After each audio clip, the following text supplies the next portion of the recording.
All right, I think we're good.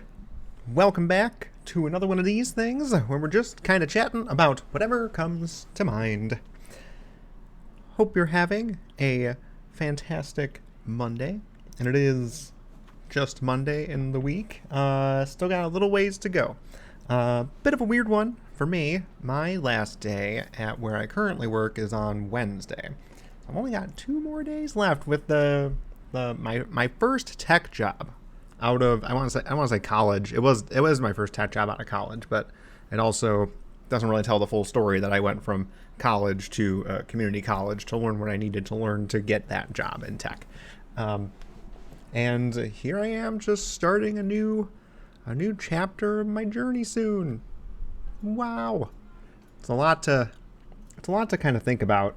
One of the things that I've been kind of happy to be talking about with other people where I'm working is like just a lot of our sort of leadership type folks that I've got to work with a lot over the course of my time where I'm at. Like where I started, I was like the lowest of the low on the developer ranking that you can be where I'm at, and over the course of I don't know, like 6 years, then I ultimately became a senior developer, which really just means that for where I'm at, like people would say, oh, you've been a senior developer since your like fourth year, but you need to be here for 5 years at least to become a senior dev. So in some places it's like a time thing. So in this case, it was kind of like, yes, I grew a lot and I became what people would consider a senior level developer or engineer where I'm at, and then hit like that sort of arbitrary time thing, which whatever comes with the territory, I suppose. It just happens in some ways. But then beyond that, I became a manager and an architect. And yeah, if I would have stayed, having talked with a few people, it was just sort of like there was even more room for growth there, which is always fun. Kind of talking to people, seeing kind of like I knew I had a path where I was to continue like climbing if I wanted to. But that's never really been like something I wanted to do. And a large part about me leaving where I'm at is a desire to continue using my skills for things that matter to me. Um, which is kind of one of the things that I was touching on just with all of the people that I was talking with over the course of the last week and a half. And I have 2 more days to talk with people in that regard. Basically, just establishing, people who still want to stay in a network with me, so that we can talk with each other and see kind of how things are going over the course of time. Which is, unfortunately necessary work. Things that I didn't know were necessary when I was in college. I was just like, I'm going to get a job as a video game composer on my merits alone, and that doesn't happen.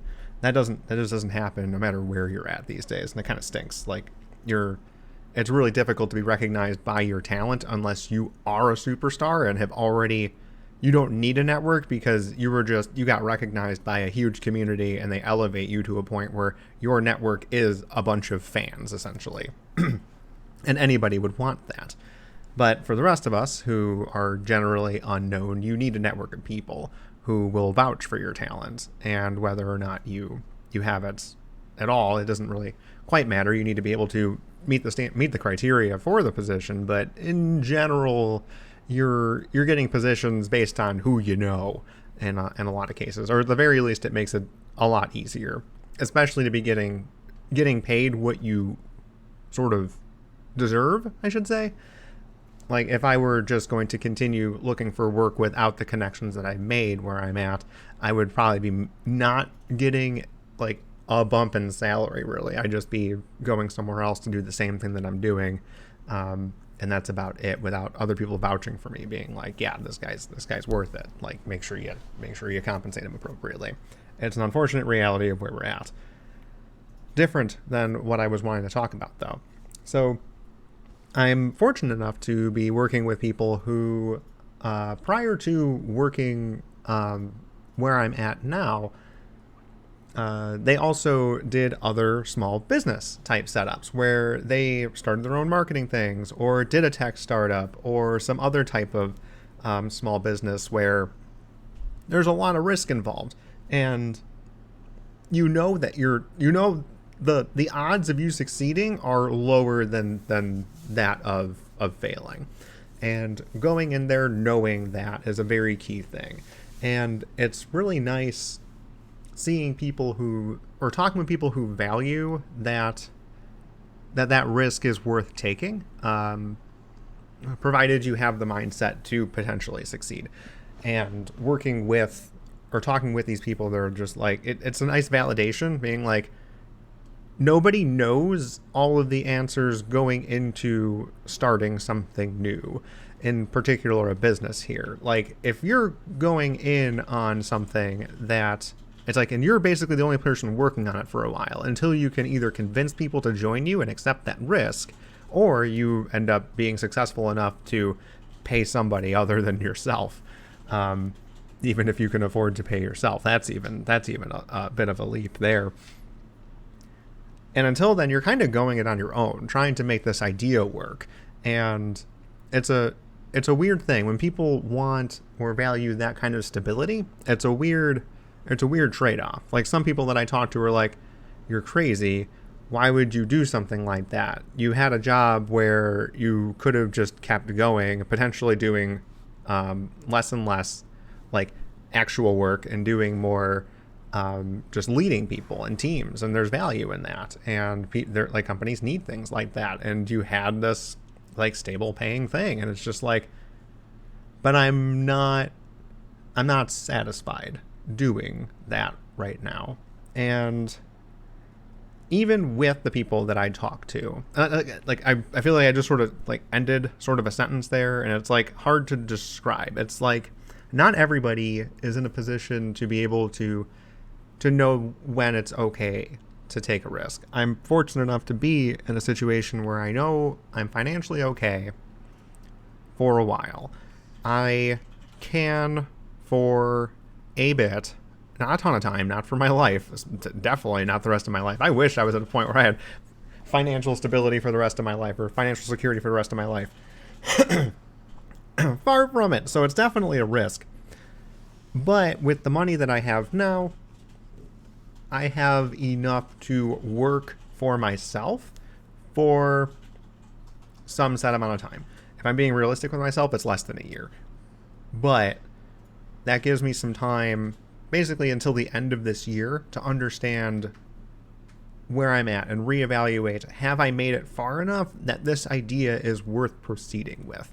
And being able to talk with other people who recognize somebody who is wanting to do something, they're passionate about an idea, and they're still smart enough, or not, I don't want to say smart enough, like they're cognizant enough about the likelihood that this will fail, that they're setting themselves checkpoints to know when you should reconsider what you're doing. And they're fairly happy. The people I talk to were happy seeing that I'm not just like shooting for the stars without like setting my safety net. So because I kind of got past that part of the conversation talking with these people, one of the things that we talked about was kind of talking about success. And while never really speaking about it like in plain terms, I always knew when we were talking about that. When you have an idea and you're wanting to start something, you kind of have to really know why you're doing it. And one of the people I talked to, they're looking to make money for their family. They're looking to find work that is worth their time because it's the second thing that they care most next to their family, which isn't something I'm it doesn't like mesh with my mindset that much. Excuse me. Like, work isn't really like that for me. There are many other things that I like to do other than work, but knowing that work is worth it might be kind of where that person was coming from. And another was just starting a business with their partner and seeing what it's like to understand what it's like to run a business, just to learn about what's all involved. and they have a much better idea of what any other business is doing, and they're able to lead in a way they have just a broad set of knowledge about what it takes to run a company. It was kind of interesting too. And one of them had said, you have to know going into this that it's very unlikely that you will succeed. I think you can, but it's very unlikely that you will. And that they mentioned having done 5 of these before. One of them, which was an utter failure. 2, I think it was one where they broke even. 2 were utter failures, and 2 they felt were successful. And that's an interesting statement, because it's not like that person is not working right now. At the same time, I don't think that kind of mindset jives with this person. They're going to keep working just because they enjoy working. But if they were that successful, they probably wouldn't be working at the level they're working right now. They'd be doing something else, something that's more in line with things that they like doing, unless they really like doing the kind of work that they do now. And these are like upward C-level type folks we're talking about here. Corporate officer level, corporate executive officer type things. That type of level that are the people that I'm talking with here. And understanding what your idea of success is probably a very key thing in knowing whether or not to keep pursuing an idea. Like, it didn't jive with me. I'm not wanting to learn how to run a business per se. So my idea of success isn't like the one person I talked to who started a business with their partner. And I'm not wanting, yes, one of the goals of working is to make enough money such that you and your family don't have to worry about things. We live in a world that runs on money. So you need to have that. There's no looking around that. But I'm also not working just because I like doing one type of work. And that while that person was they enjoy the concept of making that money, and they like having businesses where that business does turn a profit, that is a success to them. But the way that he sort of separated those 5 into groups, 2 that were failures, 1 that broke even, and 1 that and 2 that were successful, that those are the dividing factors, sort of makes it look like the success factor is profitability. And to that point, I can see that being where they were kind of setting that goal. Like, you're running a business, it does need to make money. It can't run without that. And I'm very aware that is a reality of running a business. There are costs to doing so, and you can't provide a value without likely working with other people who also provide value at a cost. So you're paying for at least the things that you're using, your other partners in that sense.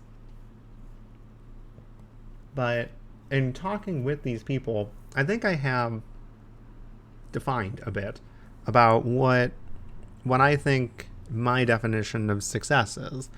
The reason I'm not working for someone at this point, or won't be working for someone at this point, is because I have a hard time thinking or seeing how my work provides value to something that I care about, working for somebody else.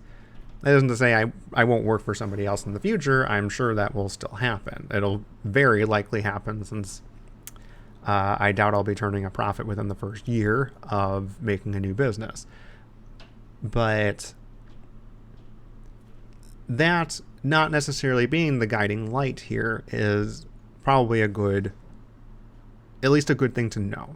It might not be a good thing in general, but it's a good thing to know for me, that my concept, my definition of success, isn't one necessarily tied to making a ton of money.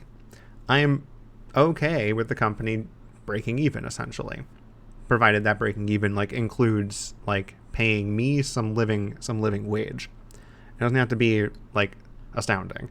I'm definitely not the kind of person who's I'm the CEO and I need to be making $1 bajillion an hour. We have enough of those. So, and me not climbing at my current employ is kind of an indicator of that. And I've made that clear to the people that I work with. It's like, I'm not looking to make a ton of money here. Like, definitely pay me what you think is fair. I mean, I'll probably leave if I think I'm not being paid fairly.